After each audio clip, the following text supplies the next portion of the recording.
Ya, terima kasih Anda masih bersama kami di Fokus Terkini TVRI, masih bersama saya Ardianto Wijaya dan juga sejumlah narasumber yang hadir secara fisik ataupun secara daring. Saya akan lanjutkan ke Bu Reni. Bu Reni masih mendengar suara saya, Bu ya? Masih Mas Jai. Baik, Bu Reni menanggapi apa yang tadi sudah diungkapkan oleh Prof. Gayus dan juga Bang Yonatan. Artinya untuk relasi kuasa antara Putri atau PC dengan Yosua ini lebih dominan relasi kuasa yang seperti apa yang bermain, Bu Reni? Ya, kalau bicara pada konstruk relasi kuasa beragam. Jadi ada relasi dalam jabatan, otomatis yang lebih tinggi jabatannya itu akan memiliki kuasa yang lebih dominan dibanding bawahannya. Nah, kalau kemudian di dalam konstruksi gender itu pada umumnya di dunia yang patriarki ini laki-laki itu lebih memiliki relasi yang dominan dibanding perempuan, sehingga tidak bisa dicampur aduk pada saat seseorang berada di satu situasi yang normal, di mana dia berperan secara sosial sebagai atasan, dengan pada saat hanya ada dua orang laki-laki dan perempuan di satu tempat seperti itu. Ini kalau pertanyaannya relasi kuasa. Demikian ya, Mas Jai. Jadi Ya. agak berbeda pada saat konstruk gender di sini berusaha untuk kita pahami. Pak Jai, Baik, boleh saya tanggapi kepada oke, Bu Reni nggak? silakan Bang Saur. Terlepas memang kan Putri ini kan berbohong mulai dari pelecehan seksual, kemudian pemerkosaan. Ya ya. toh? Saya ingin bertanya kepada Bu Reni. Karena teori yang dibangun oleh Bu Reni kan soal superioritas laki-laki perempuan. Ya. Dari awal Yosua itu kemudian dalam kesaksian daripada PC itu hanya supir, ya kan? Dia itu supir pribadi. Saya bukan ajudan dia, kemudian supir. Kita kaji sekarang ini. Relevan nggak kita mengatakan ini soal gender, Bu Reni? Relevan nggak? Supir itu, yuk berangkat, berangkat. Nggak ada ceritanya komandan, Bu berangkat saya, nggak ada masuk logika tuh. Kalau kita bicara otoritas, otoritas itu kepada seorang ajudan atau konkret mereka mengaku supir, supir itu hanya disuruh. Ya. Nah oleh karena itu saya kira itu yang kita bilang, saya hanya terusik soal yang dibilang pelecehan seksual. Siapa yang kemungkinan bisa aktif? Saya ini suami loh, Bu Reni saya ini suami. Ya toh, istri saya. Dalam konteks hubungan relasi suami istri, kalau saya adalah suami yang bertanggung jawab, harus berbeban saya memuaskan kebutuhan istri saya. Sekarang kita uji nih keluarga, suami istri. Apakah mereka, nah oleh karena itu narasi yang dibangun, kemudian dibilang siapa yang superioritas, apakah karena konsep gender Bu, itu juga menciderai kami perasaan perempuan. Karena banyak kasus juga, sekarang ini apalagi kawan-kawan perempuan, kemudian menuntut juga kesetaraan, itu juga nggak konsisten daripada yang dibangun narasi oleh ibu-ibu atau wanita kesetaraan, tapi dalam konteks ini kemudian tidak objektif. Ya. Saya pikir dimanapun berlaku itu, apalagi kita lah, supir itu setiap perintah Bu, ya toh.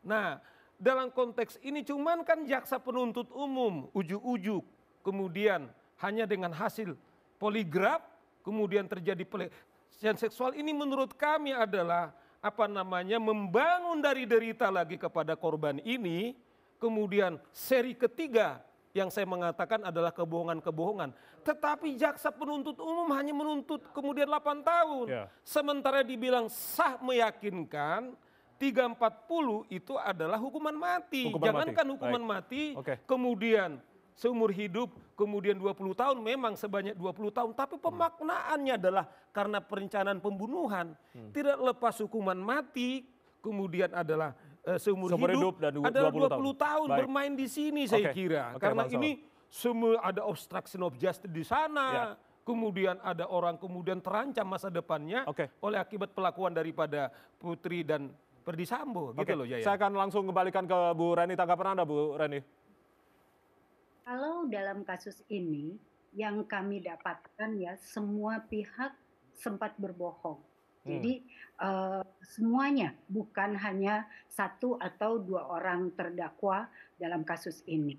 Nah kalau kembali kepada yang saya katakan tadi konstruk di dalam relasi gender, ada sebuah contoh kasus di mana seorang dosen perempuan itu memiliki relasi secara sosial hubungan dengan mahasiswa. Dosen ini lebih memiliki kuasa.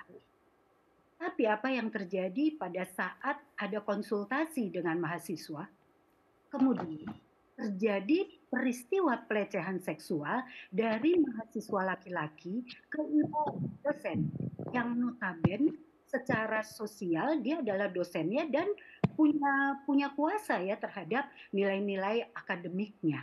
Tapi itu bisa terjadi.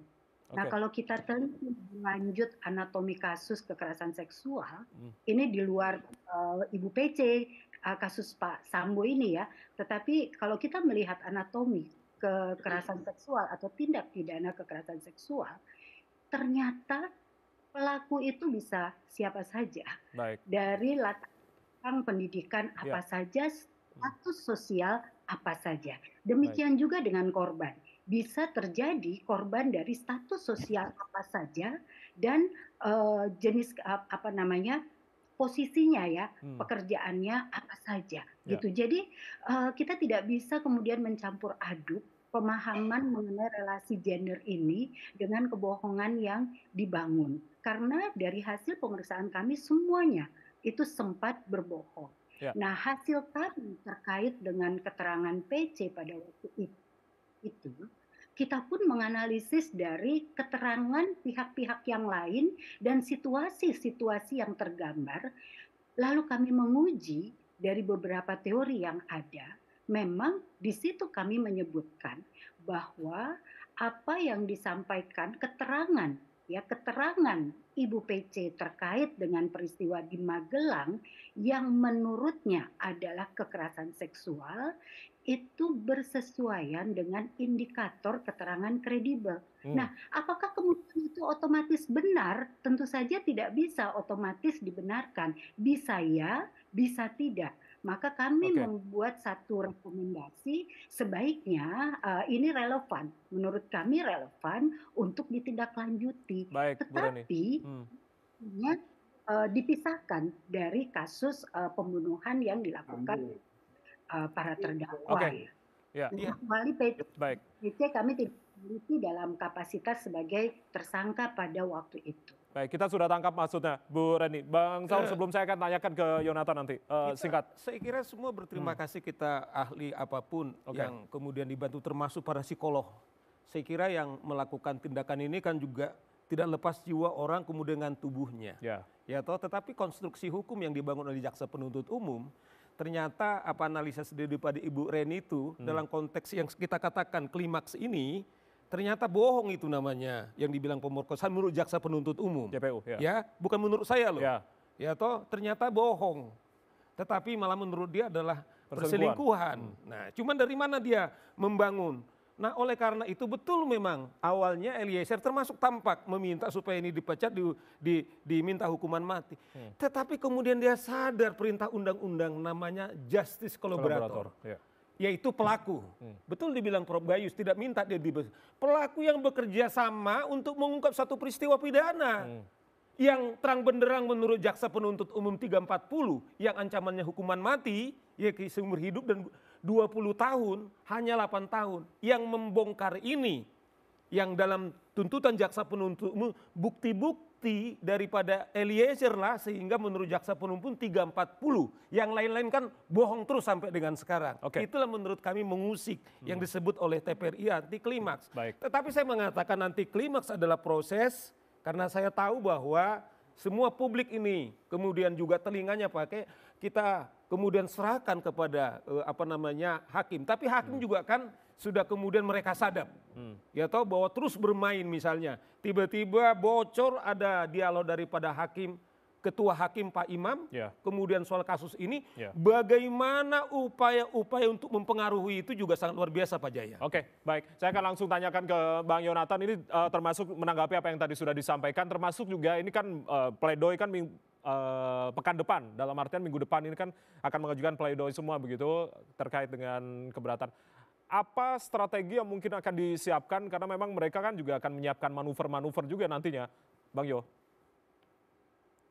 Ya, kalau saya melihat tentu penasihat hukum pihak terdakwa dalam hal ini akan mengupayakan hal yang paling meringankan untuk kliennya. Dalam hal ini tentu apa yang disampaikan jaksa penuntut umum sepertinya akan dibantah semua, termasuk kalau saya melihat cuplikan-cuplikan dari beberapa media, eh, para penasehat hukum dari terdakwa ini masih menginginkan motif ini dibuktikan. Padahal perlu saya sampaikan di sini, di dalam pemenuhan unsur pembunuhan berencana, motif itu tidak penting dan tidak perlu. Sehingga hal tersebut saya rasa akan menjadi keyakinan hakim bahwasannya memang motif tidak diperlukan, dan saya dalam hal ini dan keluarga juga meyakini hakim dalam hal ini melihat semua keterangan saksi terdakwa dan bukti-bukti yang telah disajikan di dalam persidangan telah memenuhi unsur pembunuhan berencana. Demikian, Mas. Oke, saya akan langsung minta tanggapan dari Prof. Gayus. Motif tidak dibutuhkan begitu. Silakan tanggapannya Prof. Gayus terkait dengan apa minggu depan nanti kita pledoi dan selanjutnya masih ada beberapa tahapan lagi sebelum vonis hakim. Yang saya pahami, motif memang tidak diperlukan untuk 340, yaitu pembunuhan, kalau sudah ada persiapan. Dan persiapan ini memang ditemukan di kasus ini ya. Antara lain pengisian peluru dan sebagainya lah. Persiapan yang ada itu sudah cukup, tidak perlu motif.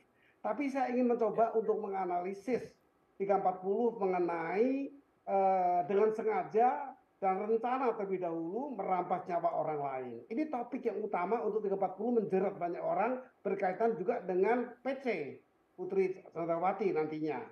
Di sini saya harus mengatakan hukum ini memang sudah adil. Hukum ini pasti adil, kan dibuat. Saya juga pernah menjadi legislator 2 periode. Yang diutamakan itu keadilan di setiap undang-undang dibentuknya, termasuk HAM, hak asasi manusia itu sudah lengkap. Nah, yang saya kait dengan hal ini adalah perencanaan pembunuhan dalam kasus ini disebut sebagai ada dasar rencana. Jadi ada motif, ada dasar rencana. Ketika motif tidak perlu, tapi ada dasar rencana pembunuhan ini apa? Ternyata coba dengarkan apa yang ada di dakwaan jaksa. Di sini disebutkan pembunuhan terhadap Brigadir Yosua dilatar belakangi oleh pernyataan Putri yang mengaku telah dilecehkan oleh Yosua. Pengakuan itu lantas membuat Sambo marah hingga akhirnya menyusun strategi. Nah, strategi adalah rencana yang tadi saya kaitkan dengan adanya dasar. Nah, kemudian di sini disebutkan bahwa strategi ini untuk membunuh Yosua. Ini yang ditemukan oleh jaksa di dakwaan ini. Saya temukan di dakwaan pada tanggal 3 hari lalu untuk Brigadir Riki Rizal sebelum tuntutan. Nah, yang saya mau artikan apa? Di mana peran PC, istri dari orang merencanakan pembunuhan, kalau disebut sebagai perencanaan, tapi nanti saya kemungkinan ada dasarnya. Kemudian dia sudah bertanggung jawab. Apakah benar ada pelecehan? Ternyata tidak ada. Apakah benar ada perkosaan? Justru malah tidak ada. Ditemukan oleh jaksa ada perselingkuhan yang belum dibuktikan di persidangan, lalu disebut pada tuntutan. Ini perlu didalami di persidangan, semua pihak untuk menyikapi, terutama pihak-pihak yang terkait, apakah benar ada perselingkuhan. Ini sangat rumit kalau tidak di keadilannya, kalau tidak dibangun satu persatu, karena hukum itu ada keadilan. Tapi pasal 50 Undang-Undang 48 tahun 2009 tentang pokok-pokok tentang kekuasaan kehakiman, ini hukum organik bagi hakim. Hakim tidak hanya tunduk pada KUHAP, tunduk juga pada undang-undang organiknya, yaitu kekuasaan kehakiman. Mensyaratkan agar diperhatikan dalam memutus perkara itu hal-hal yang menyangkut kebenaran undang-undang. Undang-undang nggak ada yang salah, tapi penerapannya bisa salah. Kemudian sosiologis dan filosofis dari para penegak hukum. Pikiran yang mendasar untuk memutus atau untuk menuntut. Ini yang saya sampaikan. Jadi di 4 ya silakan. Ya, makasih. Baik. Saya dipotong terus hilang pikiran saya. Langsung hilang saya. Mohon maaf. Silakan, Pak. Siap. Mohon maaf Prof. Gayus. Ya, saya akan langsung ke Bang. Ini dosen. Kalau dosen seringkali dipotong di kelas itu begini marahnya. Jadi hilang pikirannya. Baik. Mohon maaf Prof. Gayus. Nggak apa-apa. Silakan. Oke.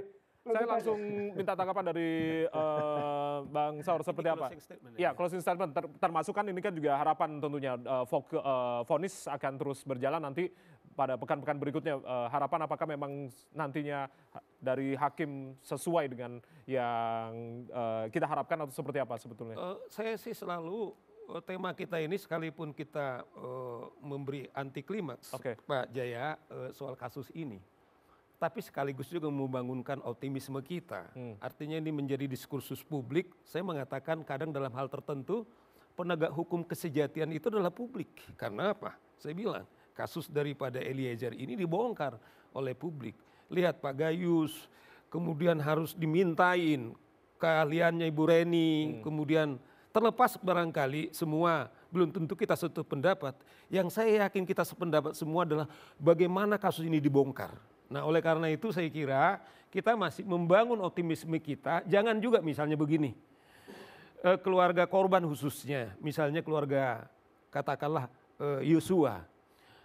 Kita sudah kehabisan air mata misalnya, kita juga begitu tersentuh kemudian air matanya berurai lagi.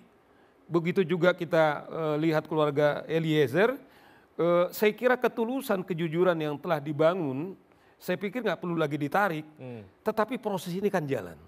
Nah kita betul-betul berdoa kepada Hakim Agung, kita beruntung diskusi kita ini, Prof. Gayus sebagai mantan Hakim Agung, saya kira mereka juga punya nurani. Kita percaya betul bahwa pengadilan terlepas yang kita bilang bahwa mereka nanti punya dua alat bukti dan kemudian yang meyakinkan menghadirkan Tuhan nanti dalam putusannya, bahwa kita berdoa supaya keadilan itu bukan saja dapat kepada korban tapi juga kepada pelaku dan juga kepada publik. Karena apa? Karena memang publik itulah yang berdaulat atas pelaksanaan hukum sebagai kita negara hukum. Gitu Pak Jaya. Tentunya kita berharap keadilan bisa ditegakkan seadil-adilnya dan juga tentunya bisa memuaskan semua pihak. Karena memang bola vonisnya ini masih akan ke hakim nanti gitu. Kita akan ikuti prosesnya karena minggu depan masih ada pledoi yang juga akan disampaikan kepada 5 terdakwa. Terima kasih Bang Saur sudah bergabung bersama kami. Prof. Gayus terima kasih sudah bergabung bersama kami. Bu Reni, Bang Yo, terima kasih. Salam sehat semua. Kita akan ikuti, kita akan kawal bersama tentunya ya. Baik, dan saudara demikianlah Fokus Terkini TVRI. Saya Ardianto Wijaya mengucapkan terima kasih atas kebersamaan Anda. Tetap saksikan TVRI, media pemersatu bangsa. Selamat malam, sampai jumpa.